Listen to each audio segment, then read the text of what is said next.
The first time I came in touch with Srila Prabhupada's books was through Burijan Prabhu. Ooh, Burijan Prabhu. Burijan Prabhu and I went to the same university where there was actually many other devotees, but he was the first devotee that I met. And I remember very, very clearly, we were in the basement of the student union building, and we're sitting together with some other friends at a lunch table. And he gave me a Back to Godhead magazine. I didn't know what Hare Krishna movement was. I didn't know what Back to Godhead magazine was. I didn't know anything. And he just smiled and said, when you get a chance, read it. Which year, which location was it, Maharaj?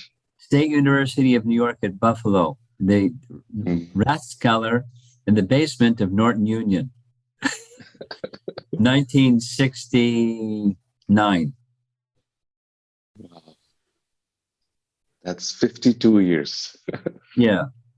53 years ago, Maharaj. And obviously, Burijan Prabhu was already associated with the movement in some form and shape. Yes, he was. And I didn't know that he was.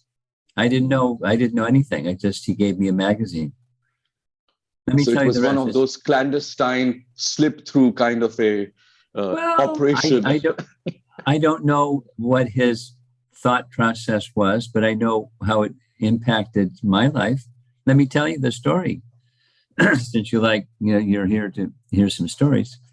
So I carried it around because I liked Burijan. I didn't know it was in the magazine. I just put it on my clipboard along with my other books. And one day, another student saw that magazine and he pointed to the magazine and he said, "Oh, no, you're not into that, are you?" And I didn't even know what that was. I didn't know what he was referring to, but it got my curiosity going. So I started reading it. And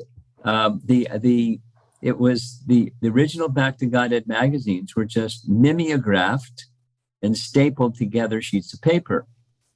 And the main article in that particular issue was a part of an article by Bhaktisiddhanta called "The Bhagavad is Ontology and Morphology."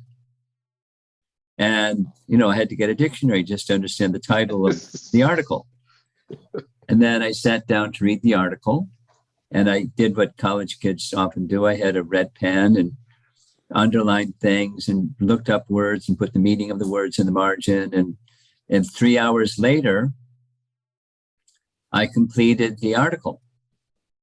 And I can't say I really understood everything, but what my experience was that I was in a place of consciousness that I'd never experienced before, just by contacting Bhaktisiddhanta. And from that day until today, I had started with the very highest regard for Bhaktisiddhanta. I didn't know Prabhupada, but I knew something. What the experience was contacting Bhakti. And it was because it was technical and elevated, because, as I was a pre-med student, I was used to technical things that wasn't impressive. It was the spiritual contact. And I felt it. Hare Krishna, Hare Krishna, Krishna Krishna, Hare Hare, Hare Rama, Hare Rama, Rama Rama, Hare Hare.